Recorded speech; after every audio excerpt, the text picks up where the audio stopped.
mais um programa Pensando Direito com Fernando Peixoto. Hoje o nosso tema é crucial, é importantíssimo, principalmente para você que é jovem, para você que ainda não tirou o seu título de eleitor, porque eleições estão vindo aí, hein? Eleições 2022 em outubro está chegando. E você, já tem seu título de eleitor? Ainda não? Não sabe como tirar? Ah, eu não acredito. Então você não pode perder o nosso programa de hoje, que está muito especial. E como sempre, os nossos convidados são bem especiais. Hoje eu trago aqui o doutor Ricardo Vita Porto. Ele é advogado, conselheiro estadual da OAB São Paulo para o triênio 2022-2024, e ele também é presidente da Comissão de Direito Eleitoral da OAB São Paulo para o mesmo triênio. Doutor Ricardo, meu querido amigo, muito obrigado por estar aqui conosco, falando sobre como tirar seu título de eleitor, jovens e as eleições 2022. Seja bem-vindo. Fernando, eu que agradeço o convite, estar participando aqui do Pensando Direito. Te acompanho os seus programas e é muito legal estar aqui com você para a gente poder contribuir um pouco com esse começo, né, da discussão sobre o processo eleitoral, né? Nós vamos ter esse ano um ano bastante quente no Brasil, um ano de eleição, né? Um ano em que o brasileiro vai ser chamado às urnas para decidir qual é o futuro, né, que ele vai escolher. Então, nada mais importante do que a gente possa discutir um pouco sobre isso, até para orientar o eleitor. Eu sei que o eleitor ainda não está muito preocupado com a eleição, né? Tá muito o brasileiro cedo, né? Tem que ganhar o dia a dia, né, Fernanda? Pensar, acordar de manhã, trabalhar, cuidar dos filhos, cuidar da casa, conservar o emprego, tanta dificuldade por aí, mas é muito importante a gente pensar que daqui a 6 meses a gente vai ter eleição, que essa eleição possa, de alguma forma, alterar os rumos do país para melhor, né? Ou manter para melhor, né? Isso vai depender da opção do que cada um vai fazer. Mas nada melhor do que a gente possa, durante esse período, nesses próximos 6 meses, debater, né, quais são as melhores opções para nós brasileiros, né? Sem paixões, né? Porque hoje, infelizmente, a gente acabou ficando numa bola dividida, né? Ou você é Flamengo, ou você é Fluminense. Isso. E se você é Flamengo, você odeia o Fluminense. Se você é Fluminense, odeia o Flamengo. Quando, na verdade, somos todos brasileiros e temos que construir um futuro conjunto, né? Então, nada melhor para isso, para que a gente entenda todo o processo eleitoral. Nós estamos dando início agora ao processo eleitoral, né?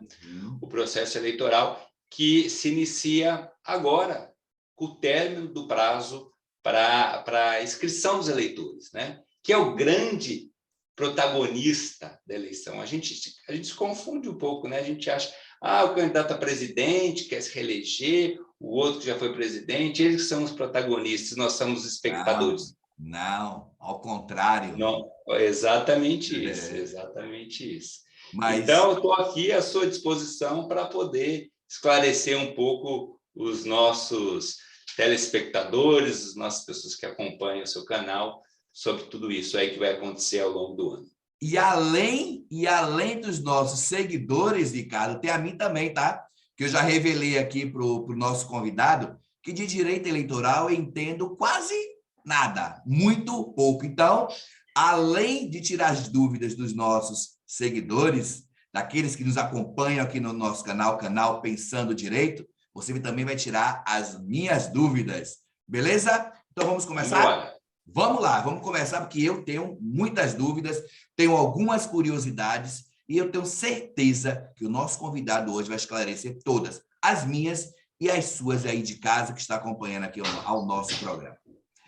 Ricardo, vamos lá. Você já deu até um indício aqui para a nossa primeira pergunta, né, de quais são os cargos que os brasileiros irão votar em 2022. Você já até sinalizou aí um deles. Mas tem mais? Tem outros, né?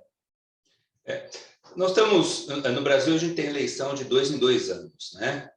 A gente tem as eleições municipais para prefeitos e vereadores, que foi realizado em 2020, e esse ano a gente tem as chamadas eleições gerais.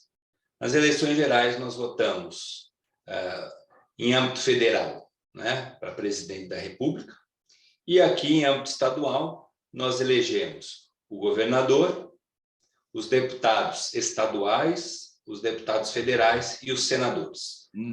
O Senado é um pouco diferente dos demais mandatos eletivos, todos eles, né, têm duração de 4 anos, e o Senado não, tem duração de 8 anos.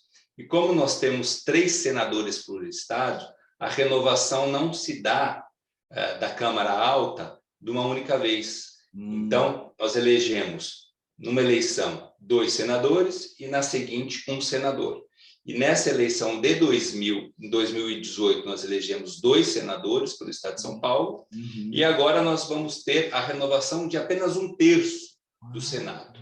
Então, nós vamos votar para 1 senador só. Para 1 senador. Para 1 senador. Tá? Interessante. Então, essas são as chamadas, né?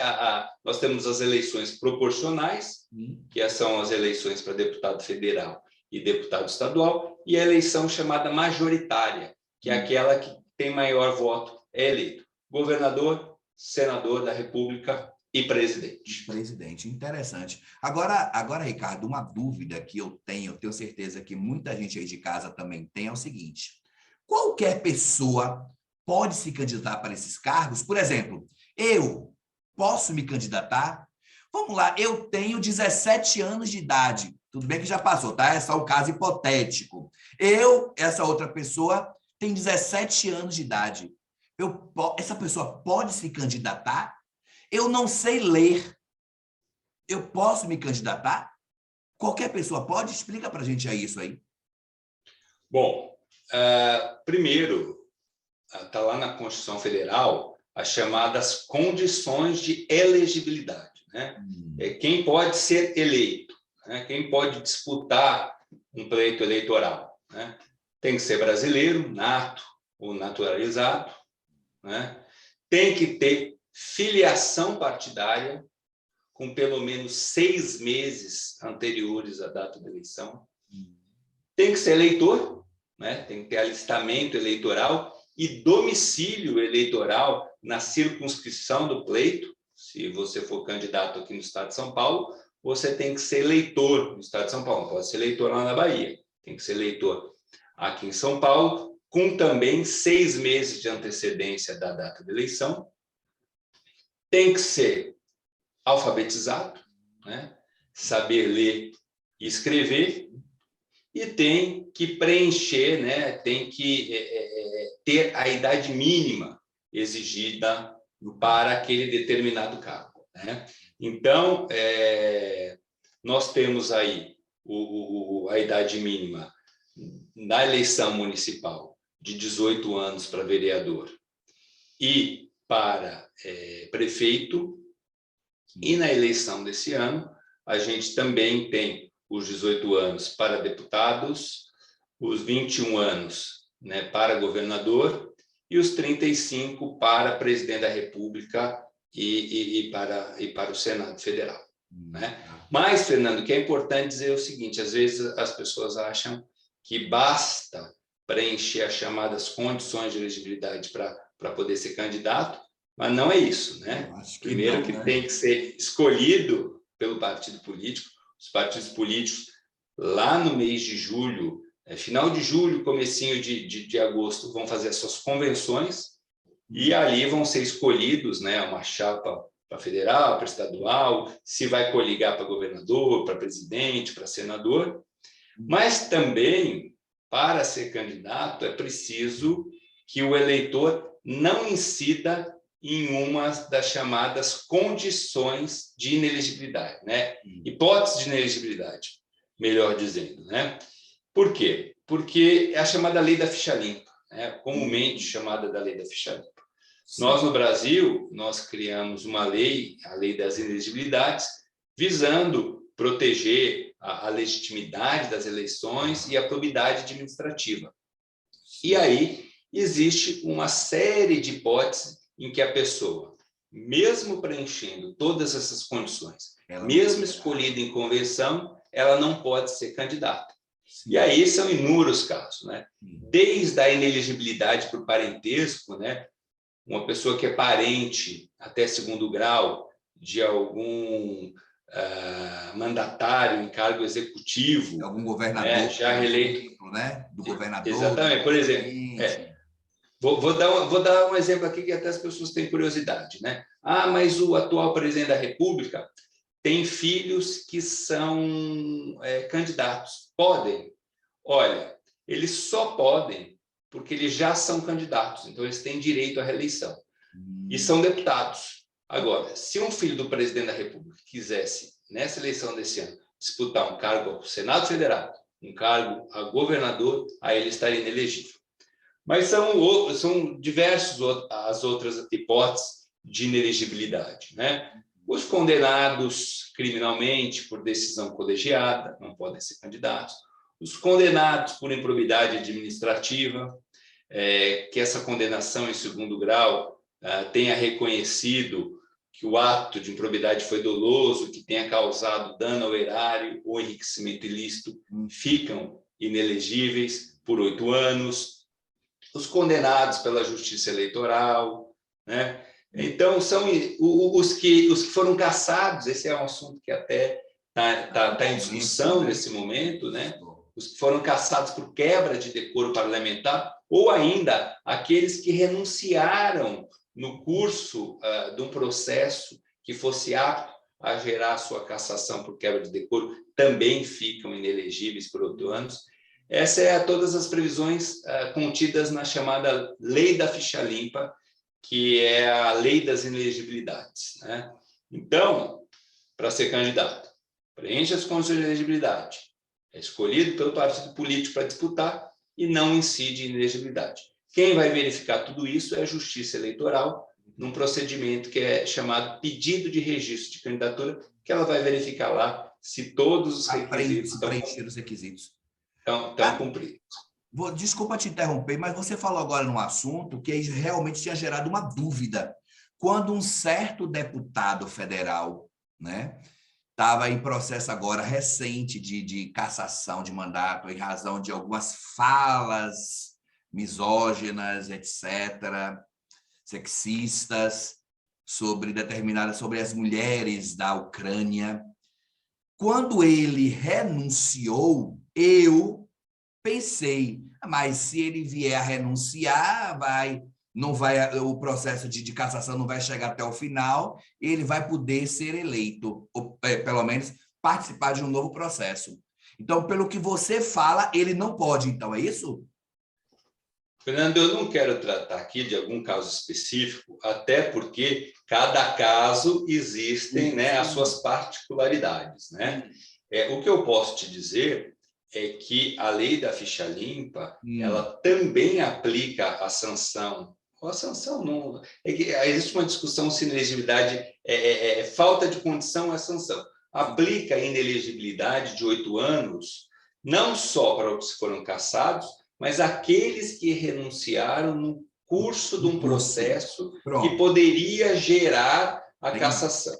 Nesse caso específico desse parlamentar, eu não posso opinar, porque eu não sei se o que existia no momento anterior da renúncia, se era um processo apto ou não a gerar. Porque um processo apto precisa ver se foi proposto por parte legítima, né? Se foi recebido. Então, tem todas essas especificidades, né? Então, não posso agora cravar se a pessoa vai ser inelegível, não é? Até porque quem vai fazer esse exame não sou eu, não é os advogados, é a Justiça Eleitoral. É a Justiça. Né? Mas você já esclareceu minha dúvida. De uma forma geral, sobre o aspecto geral, existe um determinado procedimento. Não, agora você, para mim, já esclareceu perfeitamente.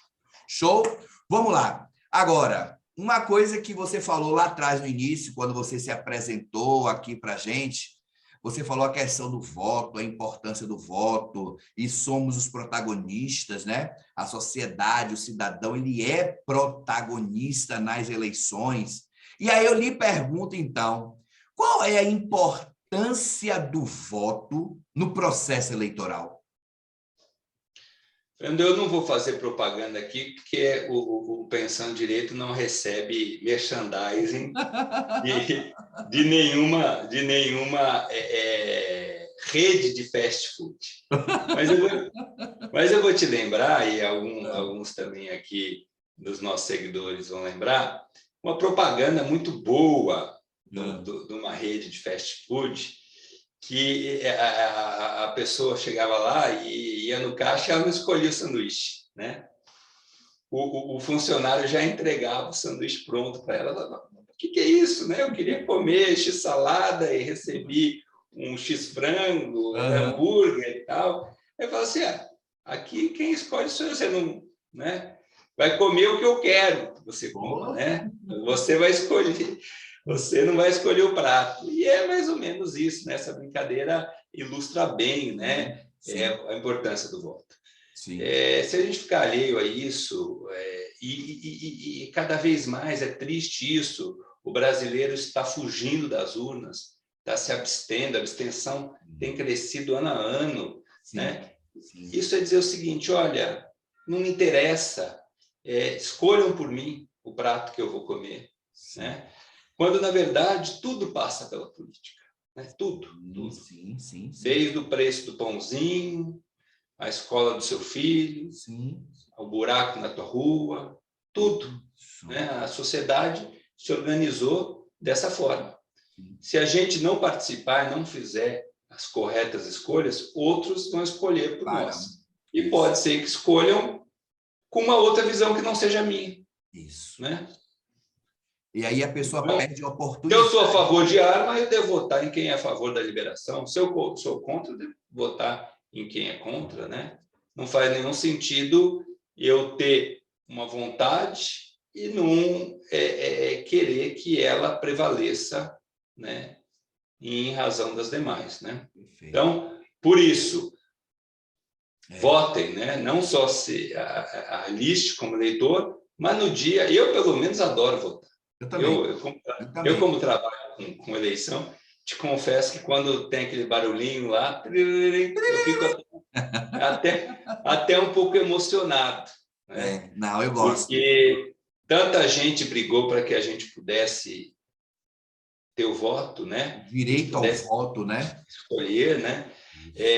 Tem muita gente aí que vive sob uma ditadura, né? Que não tem a possibilidade de escolha de quem serão seus dirigentes. Isso para mim, é inconcebível. Sim. Enquanto cidadão, enquanto participante de uma sociedade organizada. Então, eu fico, pelo menos, muito satisfeito e faço questão, né? Nunca deixei de votar. Ainda que eu tenha, não goste, às vezes no segundo turno, não gosto nenhum dos dois, né? Eu tenho que escolher menos pior. Vai lá e pelo menos escolhe o menos pior. Vai lá e escolhe. Uma coisa, Ricardo, que você falou aí que eu achei muito interessante, eu me lembrei de muitas vozes falando, questionando justamente esse momento da eleição, que diz o seguinte: eu vou na urna votar para essas pessoas que estão aí. E outra coisa, o meu voto é um só, não vai fazer a diferença. Faz ou não faz a diferença, Ricardo? Não, e pior que costuma acontecer, e não é pouco. Sim. Não numa eleição para presidente da República, mas no estado de São Paulo, diversas eleições deram empate. Então, esse voto teria feito a diferença. E no empate, só por curiosidade, assume o candidato mais idoso, o candidato que tem mais idade. Mas diversas cidades. Faz sim, faz toda a diferença. E é a nossa cidadania, pessoal. Você precisa ir no dia da eleição, estar presente e fazer uma escolha. Voto nulo e se abster de votar, eu acho prejudicial. Eu faço uma analogia, Ricardo, um paralelo para nós que moramos em condomínio. O condomínio do seu prédio, você acha que é bem administrado? Você acha que aquele valor do condomínio está alto? Amanhã vai ter uma eleição, melhor, uma reunião aqui no condomínio. Que tal você comparecer nessa reunião e contestar os valores, impugnar os valores, dizer que você não aceita aquele valor, que seu valor, melhor, que o condomínio está muito alto. Você tem o direito de voz. Se Ou você... aquele recurso que tem lá, se vai ser utilizado, né, para construir uma nova guarita, Isso. ou se vai reformar o salão de festas, né? Se você não comparece nessa reunião, vão escolher por você. E como você colocou, né? Nem sempre o que os outros escolhem por nós era bem aquilo que eu queria. Então, vai lá no dia da eleição, escolha um candidato. Ah, mas todos são muito ruins. Bem, escolha um deles. Aquele que mais se adequa às suas necessidades, aos seus interesses. Seja livre, mas vai lá e escolhe algum. Agora, Ricardo, uma outra dúvida que muita gente tem é o seguinte: aqui no Brasil, o voto ele é obrigatório ou é facultativo? Não, é obrigatório, né? Muita gente defende o voto facultativo. Eu ainda acho que a nossa democracia é muito recente e ainda precisa do voto obrigatório, né? Se tanta gente já falta o voto obrigatório, imagina se nós tivéssemos o facultativo. Facultativo aqui no Brasil, né? É o voto obrigatório e quem não vota é obrigado a justificar. E se não justifica, ele vai pagar uma multa, né? Então, eu sei que muita gente... O grande problema, às vezes, da abstenção, Fernando, não é nem muitas vezes a falta de vontade de votar. É que a pessoa muda de endereço, né? Muda de estado. De fazer a diferença. Uma eleição municipal de cidade, né? Agora, numa eleição geral como agora, a pessoa tem o título lá na Bahia e está morando aqui em São Paulo e não transferiu o título de eleitor. Sim. Então, não vai poder votar para presidente, porque ela não vai. Só se ela pegar um ônibus, um avião, para no domingo da eleição ir lá votar, e ninguém faz isso, né? Não vai, né? Então, é importantíssimo você transferir o voto transferir o título de eleitor para onde você mora. Sim, né? sim. Isso é muito fácil, isso é muito rápido. Antigamente, até avançando no que é o mais importante aqui da nossa conversa, antigamente você podia faltar o trabalho, né? Porque tem esse direito, mas ir num cartório eleitoral, pegar uma fila, levar documento. A justiça eleitoral é o que tem de mais informatizado no país. Veja, por exemplo, o sucesso que nós temos com a urna eletrônica. Esse é um outro assunto polêmico. Esse é polêmico.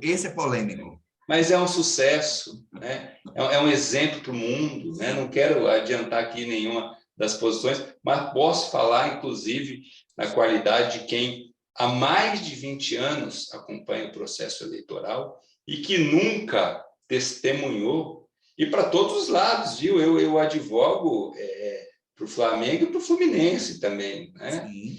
E até hoje, nada de concreto, nem sequer indício é só fake de fraude foi comprovado. Mas não é isso que eu estou querendo dizer aqui. O que eu estou querendo dizer aqui é o seguinte, é que a Justiça Eleitoral é um dos órgãos que mais nos orgulha. E é verdade, depois do Exército, já foi feita essa pesquisa, muito embora ainda alguns queiram criar algumas suspeitas contra a Justiça Eleitoral, foi feita uma recente pesquisa e o brasileiro confia, primeiro, na legitimidade do Exército e depois da Justiça Eleitoral. Maravilha. Então, a Justiça Eleitoral é preparadíssima, são servidores dedicados, informatizado. E aí, o que eu estou querendo falar é que, para transferir o título, que esse é o motivo aqui principal da nossa conversa, não precisa mais você se locomover, pegar uma fila. Isso você pode fazer online. Pela né? internet, de sua casa mesmo, né? Pela internet, existe um aplicativo que se chama Título Net. Qual aplicativo? Repete aí para a gente. Qual aplicativo? Título Net. Título Título Net. Net. Ele é acessado no site da Justiça Eleitoral, que é www.tse.jus.br. TSE de Tribunal Superior Eleitoral. E lá você acessa esse aplicativo e é muito fácil se alistar, mudar o domicílio eleitoral também. Basta você apresentar, preencher lá com os seus dados, enviar também, de uma forma muito fácil, o seu documento de identidade, né? Uma foto para comprovar que é você. Eles pedem uma foto com selfie, né? É uma foto que tem que existir uma selfie segurando o RG para dizer, olha, não é a outra pessoa que está se inscrevendo fraudulentamente, sou eu mesmo, né? Um comprovante de endereço, né? E, se for a primeira vez que você está se inscrevendo como eleitor, para os homens, o comprovante do serviço militar obrigatório. E, com isso, você transmite esses dados, né? Se for transferência, no mesmo dia, vão verificar qual é a zona eleitoral daquele endereço. Você, até no momento, já escolhe as escolas próximas da tua casa. Isso você já faz na própria tela do computador. Olha que facilidade, né? E aí, no dia seguinte, já está tudo ok e demora uma semana para você acessar o título também no aplicativo da Justiça Eleitoral. Então, não tem mais desculpa, viu, Fernando? Não, né? não A pessoa tem. fica com preguiça, tinha que pegar um ônibus. Não, isso tudo... Tinha que sair de casa, tinha que gastar dinheiro. Agora, quem também não tem acesso, né, a esses internet e prefere fazer a coisa mais presencialmente, vai lá e procura o cartório eleitoral mais próximo da sua casa e resolva. Agora, o que é importante? O prazo, né? O cadastro do eleitorado apto a participar da eleição desse ano se encerra no dia 4 de maio. 4 de maio. Ou seja, agora, na próxima semana, na quarta-feira. Então, na próxima semana não, Ricardo. Nessa semana. Eu acho que você confundiu um pouquinho aí sua agenda, que é muito atribulada, mas é nessa semana, mais precisamente na quarta-feira, né? Mais precisamente na quarta-feira. Eu agora fiquei na dúvida que quando é o dia 4, eu vou confirmar aqui para vocês, pensadores e pensadoras que acompanham aqui o nosso programa. Dia 4 é justamente essa semana, quarta-feira, porque hoje é segunda-feira, dia do nosso programa Pensando Direito. Então, dia 4, doutor Ricardo aqui já está dando a dica. Se você tiver algum problema, se você ainda não tirou o seu título, se você quer transferir também, Ricardo, transferência também até o dia 4? Também. Pronto, fechou. Então, ó, você aí de casa que ainda não tirou o seu título, você aí de casa que mudou de cidade, não é isso? Que mudou de estado, tem que fazer a transferência. Certo ou errado? É isso aí. É isso aí? Então, maravilha. Agora, Ricardo, uma problemática, e até porque esse foi o nosso principal objetivo aqui desse bate-papo, é a questão do alistamento do menor de 18 anos. Então, assim, para entender, para que a gente possa entender, o menor de 18 anos, então, ele não é obrigado a votar. É ou não é obrigado? Não, o voto é opcional, né, para os menores de 18 anos. Agora, lembra que eu disse no início que o mandato eletivo são de mínimo 4 anos, né? Ou seja, né, a Constituição de 88 achou importante, e é verdade, que aqueles que vão completar 18 anos no curso do mandato, né, tenham o direito de também fazer essa escolha. Então, o nosso convite aqui é para que também, mais uma vez, eu vou dar um exemplo, eu quando completei, eu estava louco para votar, eu sempre gostei de eleição, estava louco para votar, mas quando eu fiz 16 anos não teve eleição, era ano não eleitoral. E aí a gente chama ano ímpar, né? Que é o ano que não tem eleição. Mas aí quando eu fiz 17 teve, e eu votei com 17 anos. Olha que maravilha. E aí é importante, né? Porque a visão do jovem, né?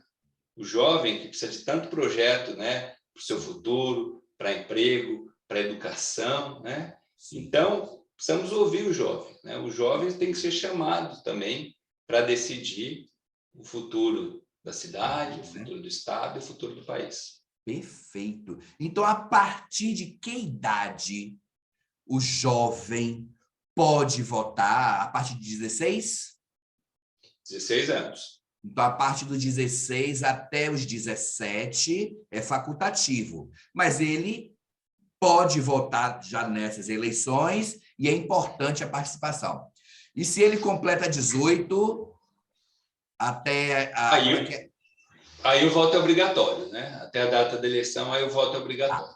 Se ele completa aí, se não 18, votar, vai ter que justificar. Primeiro, se não tem o título, não tem como justificar. Mas quando for se alistar, né? E hoje em dia você precisa do comprovante do título de eleitor para participar para diversos atos da vida civil, tirar passaporte, né? Concurso público. Concurso público, isso. E aí vai tomar uma multa. Não é uma multa muito alta, mas começar a sua vida da maioridade já tomando multa não é muito legal, né?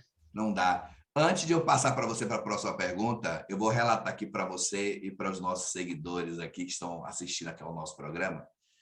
Eu fui votar com 18 anos. Porque eu, sinceramente, não me lembro se quando eu tinha menos de 18, viu, Ricardo?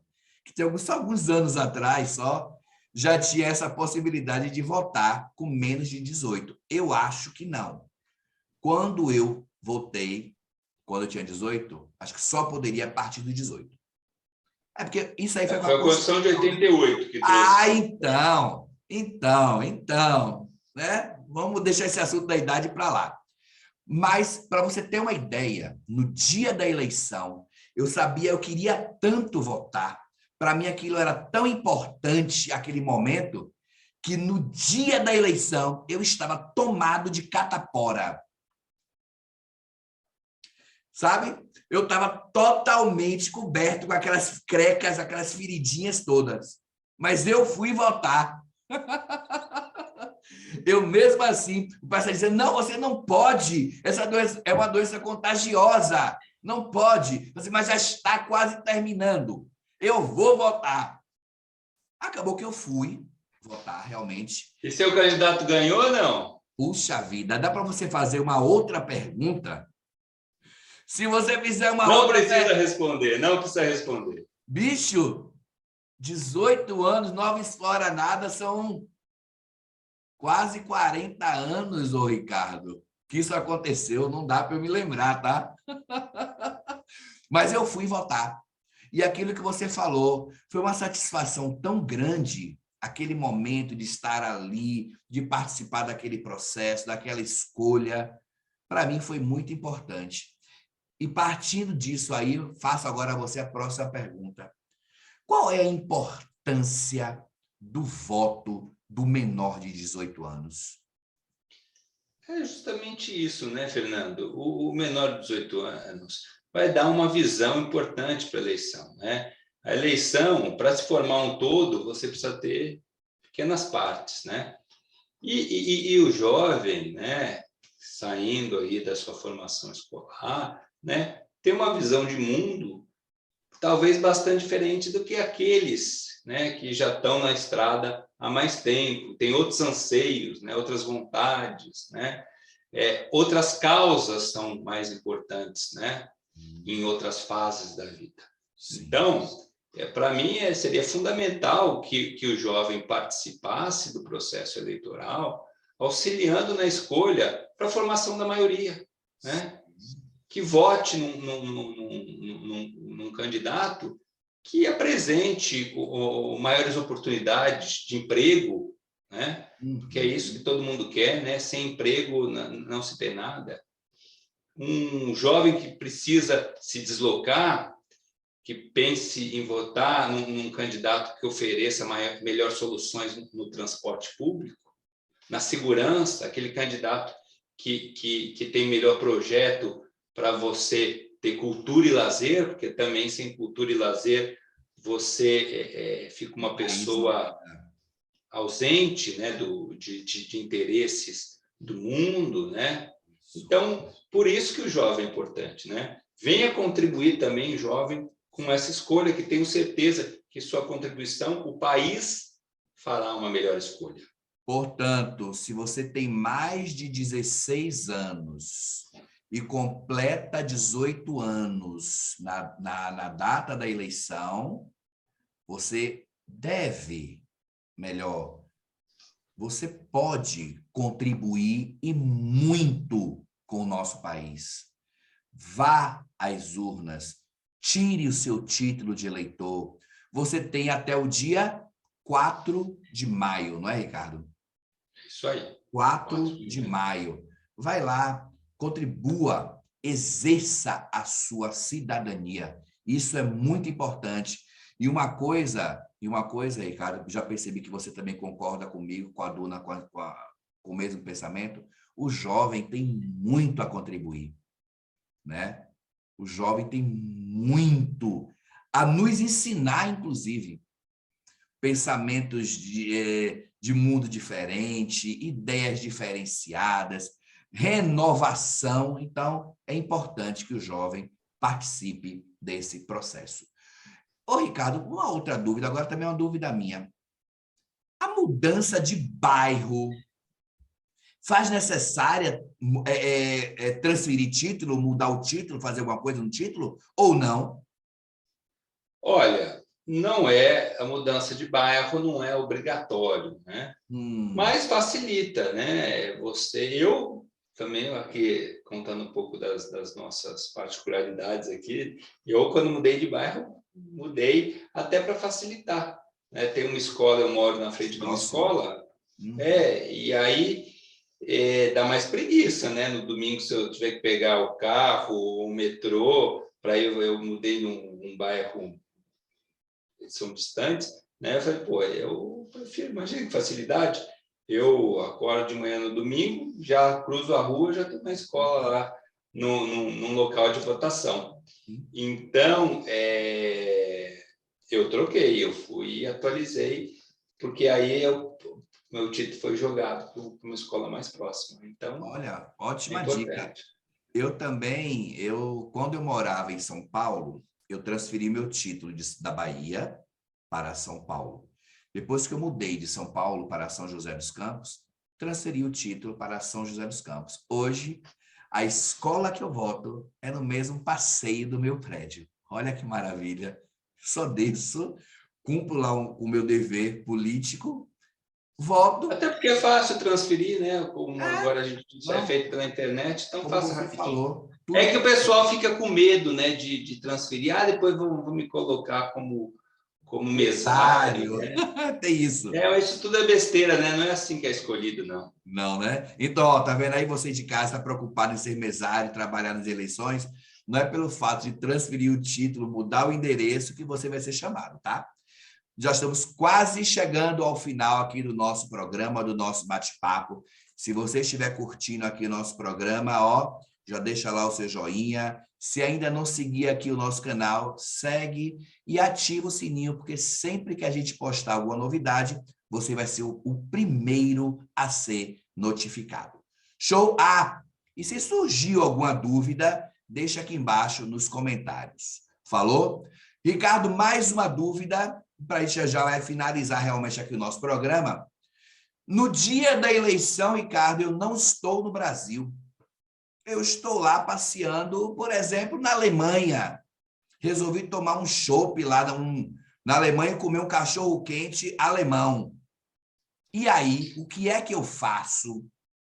Quando você regressar ao Brasil, você vai ter 30 dias para justificar. Tá? Aí tem que comparecer no cartório eleitoral, munido de um comprovante da passagem ou do passaporte, e aí chegou no Brasil, 30 dias para justificar a ausência nas urnas. Muita gente fala assim, mas posso votar em trânsito, Isso que eu ia te né? perguntar.